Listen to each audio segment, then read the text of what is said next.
Hello friends, welcome to my KD home tuition. KD home টিউশনের পক্ষ থেকে সবাইকে স্বাগত জানিয়ে শুরু করছি আজকের ভিডিও। দেখো, আজ আমরা প্রথম পর্যায়ক্রমিক মূল্যায়ন কোশ্চেন পেপার 2024 ক্লাস 6 ষষ্ঠ শ্রেণী, সময় 30 মিনিট। আজ 5 সেট সম্পর্কে আলোচনা করব। আজকের বিষয় হচ্ছে বাংলা, ঠিক আছে। এর আগে আমরা 1, 2 এবং 3, 4 আর আজ 5 আমরা 5টি সেট আলোচনা করব বলছিলাম। সেই 5টি সেট সম্পর্কে আজ আলোচনা করা হলো। তোমরা যারা সেট 1, 2, 3, 4 দেখোনি তারা আমাদের প্লে লিস্ট থেকে দেখে নিও, এবং যদি তোমরা আরও সেট চাও, মানে আরও কোশ্চেন পেপার চাও, তাহলে কমেন্ট করে জানাতে পারো। আমরা আরও 5টি দরকার হলে এক্সট্রা সেট করিয়ে দেব। দেখো, একটা ঠিক উত্তরটি বেছে নিয়ে লেখো। যে কোনো একটি থেকে লিখতে হবে, গল্প কবিতা থেকে একটি করে। দেখো, আঁচল পেতে ঘুমায় কে, রাখাল, মানুষজন, বিশ্বভুবন, কৃষকরা। উত্তর হবে কি? বিশ্বভুবন।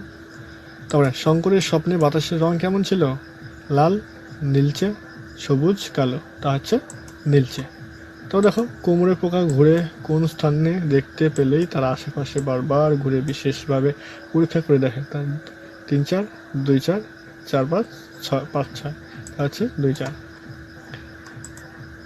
দেখো, নিচের প্রশ্নগুলির মধ্যে যে কোনো দুটি প্রশ্নের উত্তর দাও। গল্প ও কবিতা থেকে একটি করে উত্তর করা আবশ্যক।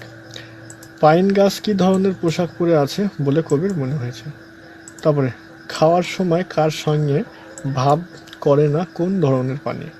তারপরে এমু ছাড়া উড়তে পারে না, শুধু দৌড়াতে পারে এমন একটি পাখির নাম লেখো। তা দেখো, নিচের যে কোনো দুটি প্রশ্নের উত্তর দাও, নিজের ভাষায় লেখো। গল্প ও কবিতা থেকে একটি করে উত্তর করা আবশ্যক। পাম গাছের বুক বেদনায় ভরা কেন? ভেরি ভেরি স্টার কিন্তু।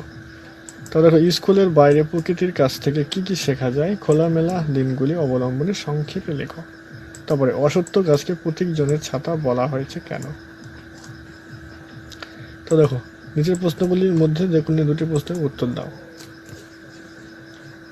দেখো, এক একটা হজবরলা গল্পটি কার লেখা?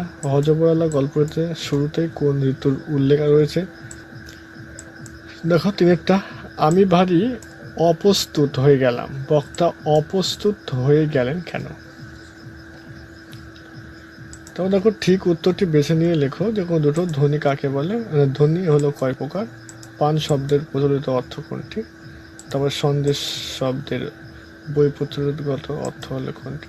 নিচের প্রশ্নের উত্তর দাও। একটি অনির্দেশক সংখ্যাগুলি উদাহরণ দাও। সন্ধি বিচ্ছেদ করে নীরব আর অর্থ লেখো হরিদ্র। এই ছিল আমাদের 5টি সেট সম্পর্কে আলোচনা করা হলো। তোমরা যদি আরও এক্সট্রা কোশ্চেন সম্পর্কে জানতে চাও তো আমাদের কমেন্ট করে জানাতে পারো, আমরা পরে আলোচনা করব। আজকের ভিডিও আমরা এখানে শেষ করছি। গুড বাই, সবাই ভালো থেকো।